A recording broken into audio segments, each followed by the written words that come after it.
True media.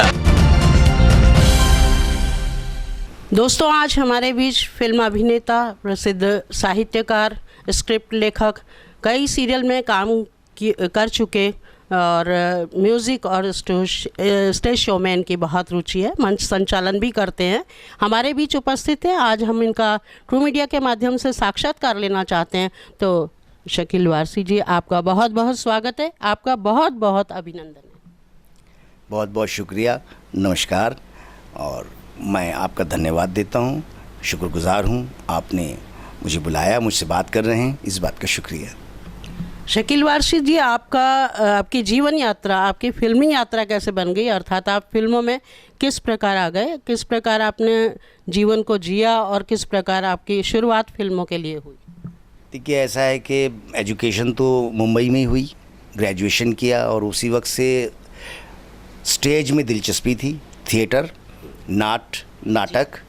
तो उस वक्त शफ़ी इनामदार नाटक के बहुत महान नाटककार माने जाते थे, उनके साथ मैं जुड़ गया था और उनके साथ मैंने बहुत रंगमंच के अभिनेता रंगमंच के अभिनेता थे। बाद में उन्होंने फिल्मों में भी अदाकारी की और उनके साथ मैंने थिएटर ज्वाइन किया और हम थिएटर को पूरे इंडिया में लेकर गए और इंडिया के तकरीबन सभी शहरों में, चाहे कलकत्ता हो, दिल्ली हो, बहुत से शहरों में हमने नाटक किए और देश के बाहर भी किए। तो स्टेज से शुरुआत हुई एक्टिंग की और कला की। इसके बाद में फिर हमने नया टीवी शुरू हुआ था, UTV ज्वाइन किया as an assistant editor, video editor.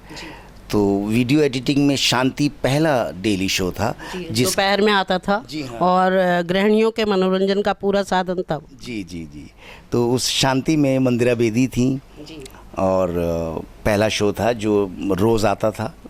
तो उसमें हमने एडिटिंग का काम संभाला, एडिटिंग की जिम्मेदारी हमें दी गई और पहले असिस्टेंट एडिटर थे, उसके बाद में फिर हम चीफ एडिटर बने और तकरीबन 800 एपिसोड की पहली बार हमने उसकी एडिटिंग की, जो उस वक्त एक बड़ी बात थी, बहुत बड़ी बात। आज तो हज़ारों एपिसोड बन जाते हैं। उसके बाद में फिर UTV में बाकायदा मुलाजमत की, उसमें नौकरी हमें मिली जो, और वहाँ पर हमने कई दूसरे TV सीरियल जैसे कि शगुन है, वो डेली सोप हुआ करते थे, उसकी एडिटिंग करते रहे। लेकिन साहित्य और कला और साहित्य और शायरी और कविता और लैंग्वेज, ये मतलब इसकी तरफ रुचि बचपन से ही थी। टेक्निकल काम करते रहे लेकिन साहित्य से जुड़े रहे। इस तरह से धीरे धीरे फिर जब टीवी के माध्यम से फिर हमने टीवी के दूसरे डिपार्टमेंट, जैसे प्रोडक्शन है, production head of the production रहे, प्रमोद महाजन जी की कंपनी थी। तो इस तरह से अलग अलग डिपार्टमेंट्स में काम करते करते अब तकरीबन फिल्म मेकिंग या TV मेकिंग के सारे ही डिपार्टमेंट में काम कर चुके हैं और की पोजीशंस में। लेखन चूँकि ब्लड में था, इसके लिए लिखते बराबर रहे।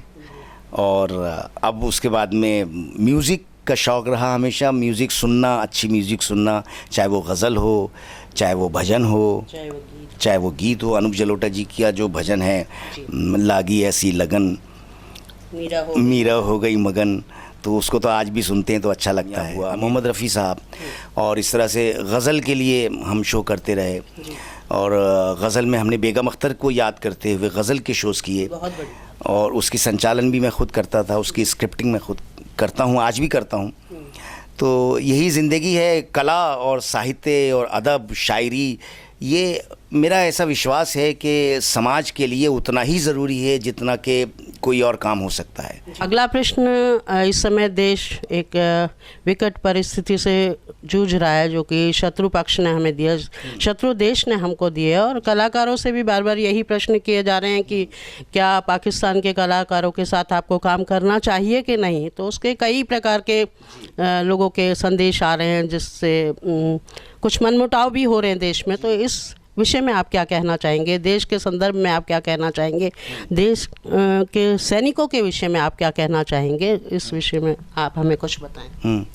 देखिए, जहाँ तक पाकिस्तान जिसकी तरफ आपने इशारा किया, शत्रु देश, बेशक इसमें कोई भी संदेह नहीं है कि पाकिस्तान पिछले 15-20 सालों से क्या, बल्कि 1947 से हमारे पीछे पड़ा है, जब से अलग हुआ है। और किसी ना किसी चीज़ का बहाना बनाते हुए वो शिकस्त भी उसने खाई, हार भी मिली, चाहे वो बांग्लादेश की जंग में हुई। तो अब टेररिज्म के ज़रिए उन्होंने हमें परेशान करना शुरू किया है और हमने काफ़ी नुकसान भी उसमें उठाया, ये एक बात है। लेकिन इसमें देखिए हर एक का अपना अपना मत हो सकता है और हम किसी को ये नहीं कहते कि किसका मत ख़राब है, किसका मत अच्छा है या बुरा है या नहीं है। मेरा अपना ऐसा मानना, स्वतंत्र है ना, हम विचार बिल्कुल स्वतंत्र विचार रहने चाहिए। मेरा ऐसा मानना है कि पाकिस्तान की जो नीतियां हैं या पाकिस्तान की स्टेट गवर्नमेंट की तरफ से या नॉन गवर्नमेंट की तरफ से जो भी हम पे गलत काम हो रहे हैं या आतंकवादी वहाँ से भेजे जा रहे हैं, उनको कंट्रोल करने के लिए एक तरीका तो ये है कि हम जंग लड़ने के सब फ़ौरन ही हमने बड़ी वॉर शुरू कर दी। और बड़ी वॉर जैसे कि आजकल सोशल मीडिया पे चल रहा है कि भाई वॉर तो हुई नहीं है लेकिन सोशल मीडिया पे वॉर भी हो गई, मिसाइल भी छोड़ दिए गए, न्यूज़ चैनल पे भी छोड़ दिए गए। तो ये जो चीज़ है हमें संजीदगी से गौर करना चाहिए। क्या हमारे सारे विकल्प बंद हो गए हैं इस मुसीबत से छुटकारा? जोश में होश नहीं खोना चाहिए। तो पहले हम सारे विकल्प और आजमा लें, उसके बाद लड़ तो कभी भी लेंगे। जब कोई विकल्प नहीं बचेगा तो लड़ेंगे, और जब लड़ेंगे तो खूब लड़ेंगे, जैसे पहले हराया आज भी हराएंगे। ठीक है। तो अब सवाल ये पैदा होता है कि कला का क्या इसमें रोल होना चाहिए, जैसे कि आपने पूछा कलाकार हैं, कला और कलाकारों का जो इसमें क्या रोल होना चाहिए। मैं ये समझता हूँ कि 47 से हालात ख़राब हैं, हमारे रिश्ते कभी सुधर जाते हैं, कभी बिरयानी खा लेते हैं, कभी बुरा भी कह लेते हैं, कभी वो मुशर्रफ साहब आगरा आते हैं, हम उन्हें खिलाते हैं बढ़िया बढ़िया। तो ये चीज़ें चल रही हैं और बुरी बातें भी हो रही हैं और मेल मिलाप भी हो रहा है। अजीब सा रिश्ता है। जैसे पर हम तो मेल मिलाप करने की कोशिश करते रहे, हमेशा कोशिश करते हैं और वहाँ से शरारतें होती रहती हैं। वो ये कहते हैं कि साहब वो भी शिकार हैं टेररिज्म के, लेकिन फिर वो उन्हें कंट्रोल भी नहीं करते। तो कहीं ना कहीं मतलब गड़बड़ नियतों में है। नियति मतलब वो नियति नहीं, इंटेंशंस में गड़बड़ है। ज़बान पे कुछ और है और दिमाग के पीछे कुछ और चल रहा है। तो अगर कलाकारों पे कोई शक व शुबा है तो उनको परख लो, अच्छी तरह देखभाल कर लो कि उनका क्या नज़रिया है, वो हमारी तरह सोच रहे हैं या वो उन कट्टरवादियों की तरह सोच रहे हैं। अगर कट्टरवाद का ज़रा सा भी उनके अंदर कई चीज़ें, उनको बैन कर दो। लेकिन ऑल टुगेदर कला पे बैन लगाना मैं इसके पक्ष में नहीं हूँ। हाँ, ये अलग। लेकिन वहाँ के कलाकार ने, आतिफ ने कहा कि हिंदुस्तान बहुत गंदा देश है, मैं वहाँ कभी गाने नहीं जाऊँगा, जबकि उसको हमने बहुत चांस दिए यहाँ पे, उसको जज भी बनाया हमने यहाँ पे। ऐसे जो लोग हैं जो ऐसी गंदी जहनियत रखते हैं उनको हमें बिल्कुल नकारना चाहिए, उनको बिल्कुल नकारना चाहिए, उनसे हमें कोई मतलब नहीं है। लेकिन सवाल वही यही पैदा होता है कि कला और साहित्य का एक रोल यही है कि लोगों के दिलों को मिलाए जहाँ तक कोशिश हो सके। और अगर ऐसा नहीं हो पा रहा है तो फिर हमें नकार देना चाहिए। और भविष्य में आपकी लेखन में और अपने स्टेज शो में और बाकी जो फिल्म है और आपके स्क्रिप्ट राइटिंग चल रहा है, सीरियल चल रहे हैं, उन सब के लिए आपकी क्या योजना है, क्या कर रहे हैं आगे? ये अभी तो योजना, मैं एक फ़िल्म के लिए स्क्रिप्ट लिख रहा हूँ और संक्षिप्त में आपको बताऊँ, वो भी देखिए बड़ी अजीब सी बात है। उर्दू में भी और ये कहा जाता है कि साहित्यकार सियासत से अलग नहीं रह सकता, अलग रहना चाहिए, लेकिन बाय डिफ़ॉल्ट ऐसा होता नहीं है। वो जो साहित्यकार होता है या कवि होता है वो प्रभावित तो होता ही है कहीं ना कहीं। तो मैं एक स्क्रिप्ट पे काम कर रहा हूँ जिसमें मैं पाकिस्तान का डायरेक्टली बात नहीं करूँगा, लेकिन कुछ ऐसा कि हम किस तरह से परेशान हो रहे हैं और किस तरह से हमारे। एक बात मैं आपको यहाँ बताता चलूँ कि पिछले 8-10 सालों में नहीं बल्कि 3-4 साल में मैंने एक न्यूज़ पढ़ी थी, हमारे भारत के कम से कम 7-8 साइंटिस्ट बहुत ही मतलब सीक्रेट तरीके से मार दिए गए हैं और मुर्दा पाए गए, जो हमारे न्यूक्लियर साइंटिस्ट भी और कई हमारे बायोलॉजिकल साइंटिस्ट। तो ये किसी की आंख नहीं खुली कि इन्हें कौन मार रहा है और ये इस तरह कैसे मर रहे हैं, क्यों मारे जा रहे हैं। तो ये बड़ी एक गंभीर बात है। तो मैं इस सिलसिले में कुछ सोच रहा हूँ, लिख रहा हूँ, कुछ कोशिश कर रहा हूँ कि भाई ये चीज़ लाई जाए। अगर हम ये कह रहे हैं कि साइंस आज जीत का माध्यम है, तो हमारे साइंटिस्ट को कौन मार रहा है, तो क्यों मारे जा रहे हैं, कुछ उनसे खोजने की कोशिश की जाती है, इसीलिए उनको मारा जा रहा है। तो इस मौजू पे मैं कुछ लिखना चाहता हूँ और फिल्मों की स्क्रिप्ट पे काम कर रहा हूँ। और भी कई फिल्में हैं, सीरियल्स में बात चल रही है जिसमें मैं स्क्रिप्ट लिख रहा हूँ। और इसके अलावा मैं चाहता यही हूँ कि म्यूज़िक म्यूज़िक और संगीत जुड़ा रहे, म्यूज़िक और संगीत से लोग मिलते रहें। मैं जो शोज़ करता हूँ, मैंने अमीर खुसरो पे शो किया था। अब अमीर खुसरो तो यहीं दिल्ली के थे, 800 साल पहले की उनकी रचनाएं हैं, ब्रिज भाषा के साथ उन्होंने किया है।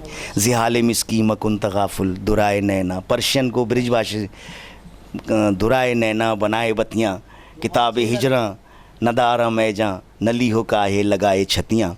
बहुत सी फिल्मों में हाँ, प्रयोग किया गया। तो उन्होंने जो हिंदवी एक भाषा बनाई थी जिसमें उर्दू, संस्कृत, हिंदी और ब्रिज भाषा को मिक्स करके बनाया था, ऐसा ही कुछ हो, ऐसे ही कुछ हो। तो हम यही कोशिश करते हैं कोई भी मंच में सब लोग मिल बैठ के समस्याओं को सुलझाएं, बात करें, डिस्कस करें और उसका कोई रास्ता निकालें। सिर्फ फ़ौरन ही तोड़ फोड़ की बात करना कोई समझदारी की बात नहीं है। और अंत में ट्रू मीडिया के माध्यम से मैं चाहूँगी कि आज के साहित्यकारों को, देश की युवा पीढ़ी को और देश के भावी नागरिकों को आप क्या संदेश देना चाहेंगे? मैं यही कहना चाहूँगा कि अकल जो होती है, ब्रेन, बुद्धि, ये भगवान ने सबको दी है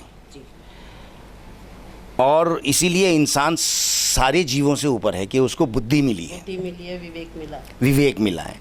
तो इस विवेक, ये विवेक ज़रूरी नहीं है कि इसके लिए MA PhD किया जाए, ये विवेक सब में है। हम उसको यूज़ करें ताकि उसमें वृद्धि हो और स्वयं सही और गलत की पहचान करें और स्वयं ये देखें किसका कहाँ क्या लाभ है, क्या इसका लालच है और हमारे देश के लिए क्या सही है। सबसे अच्छी बात ये मेल मिलाप से ही विकास हो सकता है, दूरियां बढ़ा के विकास नहीं होगा। ये आप हिस्ट्री उठा के देख लो किसी भी देश की, मेल मिलाप से साथ रहने से ही विकास हो सकता है। मैं इस बात को मानता हूँ कि भाई हर नौजवान को अपना विवेक इस्तेमाल करो, अब किसी के कहने में मत आओ, किसी एक पार्टी के पक्ष में भी मत जाओ, जो आपको ठीक लगे आपको अपना विवेक यूज़ करके अपने देश के हित में जो हो वो आप करो, बस। तो देखा दोस्तों, आज शकील वारसी जी ने बताया कि अहम को नहीं बल्कि हमको लेकर साथ चलें। विवेक से काम लेने की आवश्यकता है और विवेक मनुष्य को दिया है ईश्वर ने, इसलिए विवेक से ही हमें कार्य लेना चाहिए, काम करना चाहिए। तो मिलते हैं अगले साक्षात्कार में। आपका बहुत बहुत धन्यवाद। शुक्रिया, बहुत बहुत शुक्रिया आपका, धन्यवाद, नवाजिश।